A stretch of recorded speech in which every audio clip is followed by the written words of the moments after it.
Hello guys, welcome back to our channel diploma वाला। आज हम लोग इंडक्टर के बारे में डिस्कस करने वाले हैं। तो यहाँ पे आप टॉपिक देख सकते हो कि इंडक्टर में क्या क्या टॉपिक पे हम लोग डिस्कस करेंगे। फर्स्ट है what is inductor and types of inductor, उसका एप्लीकेशन क्या है और इंडक्टर एसी करंट को क्यों ब्लॉक करता है, and how to find inductance and series and parallel connection, उसको कैसे करते हैं, उसका फार्मूला क्या है वो मैं बताऊंगा। And when inductor look like a short circuit like as a plain wire, तो इंडक्टर कब शॉर्ट सर्किट के जैसा आपको दिखेगा, उसमें वोल्टेज दैट मीन्स कि वोल्टेज उसका जीरो होगा, तो उसके बारे में भी मैं बताऊंगा। And difference between induced EMF and back EMF. So let's start. तो इंडक्टर एक ऐसा डिवाइस है जो कि इलेक्ट्रिकल एनर्जी को मैग्नेटिक फील्ड में स्टोर करता है, उसे इंडक्टर कहते हैं। एंड अनदर वे में आप कह सकते हैं कि an inductor is a physical device which store electrical energy by virtue of current flowing through it, यानी कि जब इसमें से करंट फ्लो करेगा तभी वो इलेक्ट्रिकल एनर्जी को स्टोर करेगा। और एसआई यूनिट की बात करें तो हेनरी होता है, जिनका पूरा नाम जोसेफ हेनरी था। और वर्किंग प्रिंसिपल की बात करें तो ए है जो इलेक्ट्रोमैग्नेटिक इंडक्शन के प्रिंसिपल पे काम करता है। नाउ अब हम लोग जानेंगे कि how many types of inductor. So generally there are two types of inductor, air type and core type. Air type में मे बी वो फिक्स्ड इंडक्टर भी हो सकते हैं और मे बी वेरिएबल इंडक्टर भी हो सकते हैं, और same as core type inductor में भी होगा। तो एयर टाइप पे जो कोर होंगे दैट मीन्स कि वो फ्री स्पेस में वायर वुंड किया हुआ रहेगा, या तो वो प्लास्टिक के ऊपर वायर वुंड किया हुआ रहेगा। तो उसका सिंबॉलिक रिप्रेजेंटेशन जो होंगे कुछ इस तरह से होंगे, और यदि वो वेरिएबल होगा तो उस पर एक एरो मार्क्स लग जाएंगे, जैसा कि यहाँ पे दिखाया गया है कि ए वेरिएबल इंडक्टर है। नाउ आयरन कोर इंडक्टर का सिंबॉलिक रिप्रेजेंटेशन देखें तो कुछ इस तरह से होंगे, जो कि यहाँ पे देख सकते हो कि आयरन कोर लगा हुआ है और उस पर वायर वुंड किया हुआ है। और फेराइट टाइप में उसको डॉट डॉट डॉट से डिनोटेट करते हैं, जो कि यहाँ पे दिख रहा होगा आपको, और एक वेरिएबल कोर इंडक्टर। नाउ अब आप लोगों को एक क्वेश्चन अराइज हो रहा होगा कि हम लोग कोर क्यों यूज़ करते हैं इंडक्टर में। तो कोर यूज़ करने का मेन मोटिव होता है कि ज़्यादा से ज़्यादा हम लोग इलेक्ट्रिकल एनर्जी को स्टोर करें मैग्नेटिक फील्ड में। तो वो मैग्नेटिक फील्ड ज़्यादा से ज़्यादा कैसे बनाएगा वो डिपेंड करता है इंडक्टेंस पे। और इंडक्टेंस किस पे डिपेंड करते हैं, वो कि परमेबिलिटी पे डिपेंड करते हैं। तो यहाँ पे आप देख सकते हो कि एयर में परमेबिलिटी जो होता है कुछ इस तरह से है 1.2 इंटू 10⁻⁻⁶। और यहाँ पे देख सकते हो कि आयरन में परमेबिलिटी जो होता है 6.3 10⁻⁻³ होता है। तो जैसे जैसे परमेबिलिटी बढ़ेगा वैसे वैसे वहाँ पे इंडक्टेंस बढ़ेंगे, और उससे हम लोग मैग्नेटिक फील्ड ज़्यादा बना पाएंगे, जिससे कि इलेक्ट्रिकल एनर्जी का स्टोर ज़्यादा होगा। एयर कोर टाइप इंडक्टर की बात करें तो उसका डिसएडवांटेज आपको ट्रांसफार्मर में मिलेगा। तो ट्रांसफार्मर चैप्टर में आप देख सकते हो जिसका नाम है फ्रिंगिंग इफेक्ट, जो कि कुछ इस तरह से होता है। यहाँ पे इस फिगर में आप देख सकते हो। Now according to shape how many type of inductor, then generally there are two type of inductor, toroidal inductor and cylindrical inductor। toroidal inductor की बात करें वो रिंग टाइप में होगा, जो कि यहाँ पे दिखाया गया है, और cylindrical inductor ये वाले हैं जो कि यहाँ पे भी दिखाया गया है। तो दोनों के बीच का डिफरेंस की बात करें तो ऐसे तो पॉइंट बहुत सारे हैं, but as a simple way समझें तो लीकेज फ्लक्स जो होंगे वो टोरियोडल में कम होंगे देन द सिलेंड्रिकल। वो कैसे, उसको समझेंगे थोड़ा। ये आपका कोर है जो कि एरिया कुछ ऐसा है, और इसमें फ्लक्स को मैग्नेटिक सर्किट को कंप्लीट करने के लिए बहुत कम ही एरिया को मूव करना होता है। जबकि इसमें देखा जाए तो फ्लक्स को मूव करने के लिए, यानी कि मैग्नेटिक सर्किट को कंप्लीट करने के लिए ज़्यादा एरिया कवर करना होगा।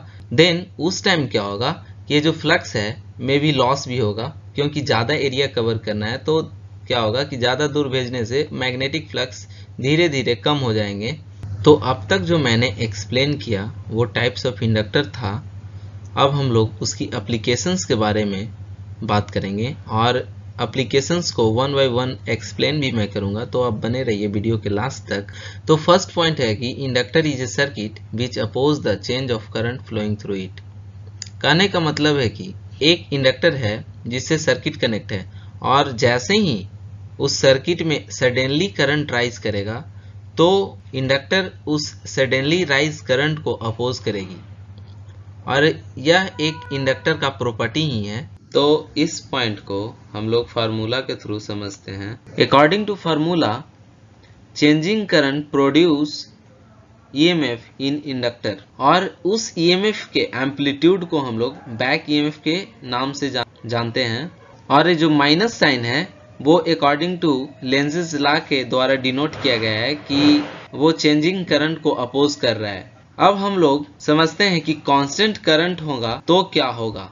Then, as we know that any constant value of differentiation is equals to 0, तो जैसे ही हम लोग कांस्टेंट वैल्यू 1 2 3 कुछ भी पुट करेंगे तो उसका 0 ही आएगा। तो हम लोग कह सकते हैं जब डायरेक्ट करंट यानी कि कांस्टेंट करंट इसमें प्रोवाइड करेंगे तो यहाँ पे पोटेंशियल डिफरेंस बोथ एंड पे 0 आएंगे। डेट मीन्स इंडक्टर बिहेव करेगा शॉर्ट सर्किट के जैसा, like as a wire. Another example के थ्रू समझेंगे तो यहाँ पे आप न्यूमेरिकल देख सकते हो।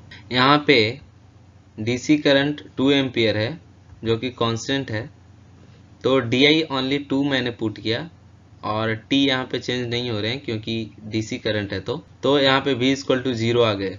और यहाँ पे लिखा हुआ है कि even if the current is really big like as a 100 ampere, if it is constant the voltage across the inductor still 0 volt। Second point की बात करें, what is induced EMF and how is it produced?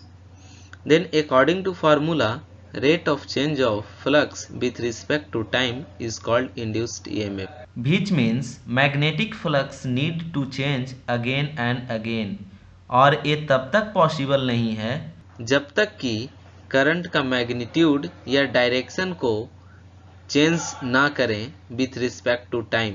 ये जो third point है वो coupling process है, जिसमें कि हम लोग एसी करंट को ब्लॉक कर देते हैं और डीसी करंट को पास होने देते हैं। वो इंडक्टर में कैसे होते हैं उसके बारे में हम लोग आगे वाले स्लाइड में डिस्कस करेंगे। फोर्थ पॉइंट की बात करें, ये एक डीकपलिंग प्रोसेस है जिसमें कि एसी करंट को पास होने देते हैं और डीसी को ब्लॉक कर देते हैं। जैसा कि यहाँ पे डायग्राम में देख सकते हो, ये पैरेलल कनेक्शन में है, एक पॉइंट कनेक्टेड है, अनदर पॉइंट यहाँ पे ग्राउंड से कनेक्टेड है। और थर्ड पॉइंट आपको जो मैंने बताया कपलिंग प्रोसेस को, तो कपलिंग प्रोसेस का एग्जाम्पल आप मोबाइल चार्जर या तो लैपटॉप चार्जर में देख सकते हैं। उसको हम लोग चोक कॉइल के नाम से भी जाना जाता है, या तो उसको डायनेमिक रिएक्टर भी कहते हैं। और इसका मेन फंक्शन जो होता है एज ए फिल्टर सोचें तो रिपल फैक्टर को ब्लॉक करना, दैट मीन्स एसी फैक्टर को, and pass the DC.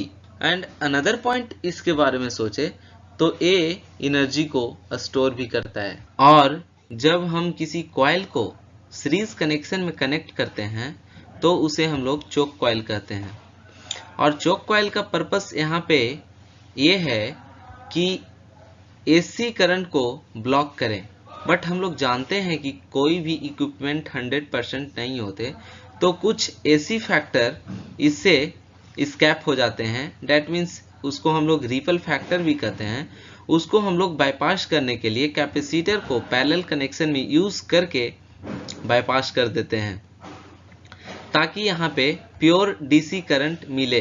Now अब हम लोग फार्मूला के थ्रू प्रूव करके समझेंगे कि इंडक्टर एसी करंट को कैसे ब्लॉक करता है। तो XL = 2πfL, आप इस फार्मूले को याद कर लीजिए। सबसे पहले XL यहाँ पे इंडक्टिव रिएक्टेंस है जो कि एसी करंट को ब्लॉक करता है, which means this is resistance which is produced due to frequency, जो कि इस फार्मूले से आप समझ सकते हैं कि जैसे ही इंडक्टेंस यहाँ पे बढ़ेंगे तो भी इंडक्टिव रिएक्टेंस बढ़ेंगे, और जैसे ही फ्रीक्वेंसी बढ़ेंगे तो भी इंडक्टिव रिएक्टेंस बढ़ेंगे। यानी कि कह सकते हैं कि इंडक्टिव रिएक्टेंस के डायरेक्टली प्रोपोर्शनल होते हैं L and F। AC current में देखें F equal to 60 hertz, L equal to 2 henry and DC में फ्रीक्वेंसी तो होते नहीं है तो 0 and L equal to 2 henry. Then XL जो होंगे वो 0 आएंगे इंडक्टिव रिएक्टेंस, एंड जब हम लोग AC में XL निकालेंगे तो 753 ओम आएंगे। दैट मीन्स ये एक रेजिस्टेंस है जो कि AC को अपोज करेगा, बट DC में इसमें रेजिस्टेंस क्रिएट नहीं हो रहा है। which means इंडक्टिव रिएक्टेंस है वो AC करंट को अपोज करता है और DC करंट को पास होने देता है।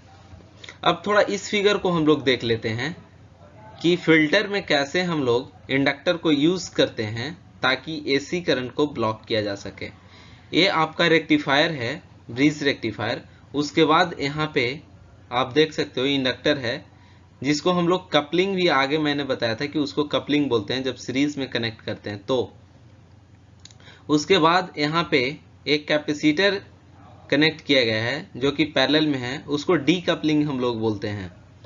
और ये आपका रेजिस्टेंस है, that means load. Now what is the effect of AC current on inductor.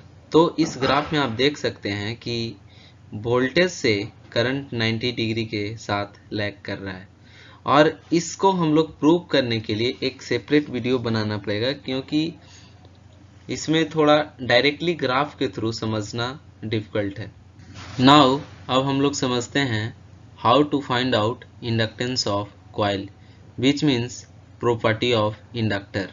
तो यहाँ पे आप फार्मूला देख सकते हैं L equal to N square into mu into A by small l, and एक फार्मूले और है mu equal to mu r into mu naught. तो N स्क्वायर का मतलब क्या होता है, number of term of coil. यहाँ पे आप देख सकते हो सभी का मतलब लिखा हुआ है, तो मैं डायरेक्टली समझा देता हूँ क्योंकि ऑलरेडी वीडियो लंबा हो चुका है। इस फार्मूले से आप समझ सकते हो inductor is directly proportional to N square या म्यू या एरिया, एंड इनवर्सली प्रोपोर्शनल होगा length of coil. Now in this slide we will deal about reactor. तो reactor nothing but a inductor जो कि रिपल फैक्टर या unwanted signal को remove करने का काम करता है AC करंट में से, या हम लोग कह सकते हैं कि हार्मोनिक को रिड्यूस करने का काम करता है। और सेकंड पॉइंट इज दैट ये इंस्टेंट चेंज ऑफ करंट को अपोज करता है, जो कि ऑलरेडी मैंने डिस्कस कर चुका हूं। तो इस ग्राफ के थ्रू आप समझ सकते हो कि हार्मोनिक्स क्या होता है। AC करंट में करंट है जो, इसमें करंट है जो टाइम के साथ कितना वेरिएशन के बाद फ्लो कर रहा है। तो एट दैट कंडीशन आपको क्या होगा कि कभी कभी क्या होते हैं इंडस्ट्री में कि MCB बार बार ट्रिप करते हैं और हम लोग फॉल्ट फाइंड आउट करते करते परेशान हो जाते हैं कि आखिर हो क्यों रहा है ये। तो इसी को रिड्यूस करने के लिए हम लोग लाइन रिएक्टर का यूज़ करते हैं, और एज ए लोड रिएक्टर भी यूज़ कर सकते हैं। जब लोड से पहले लगाएंगे, जैसे कि मोटर हो गए, उससे पहले भी हम लोग लगाकर उसकी हार्मोनिक्स को रिमूव कर सकते हैं। और हार्मोनिक्स रिमूव करने का या रिड्यूस करने का एक और एडवांटेज हो सकता है, as a load reactor motor का जो नॉइज हो कम हो जाएंगे। जैसा मैंने पिछले स्लाइड में बताया वो सेम इसमें लिखा हुआ है, तो आप स्क्रीनशॉट ले सकते हैं।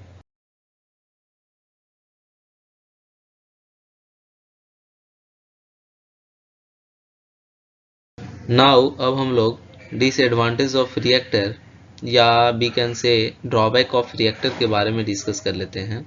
First one is that it will be increased our system cost and make bulky and also need to a space for installation, right? और इसमें हीट भी जनरेट होंगे, डैट मीन्स लॉसेस, क्योंकि एक या तो एक कॉइल ही है तो इसमें कॉपर लॉसेस भी होंगे, और यदि कोर टाइप रिएक्टर होंगे तो उसमें ईडी करंट या वी कैन से कि आयरन लॉसेस भी यहाँ पे होंगे। और यहाँ पे लिखा हुआ है रिड्यूस इफिशियंसी, तो आप कहेंगे कि यहाँ पे तो रिपल फैक्टर को रिड्यूस कर रहा था, तो इफ़िशियंसी कैसे रिड्यूस होगा। तो एज सिंपली हम लोग जानते हैं कि इंडक्टर में करंट है जो 90 डिग्री के साथ लैग करता है, तो लैग करने के कारण पावर फैक्टर है जो रिड्यूस हो जाएंगे, और उस पावर फैक्टर को इम्प्रूव करने के लिए पावर फैक्टर करेक्शन कैपेसिटर का यूज करना होगा। सो अब हम लोग कनेक्शन ऑफ इंडक्टर को समझ लेते हैं।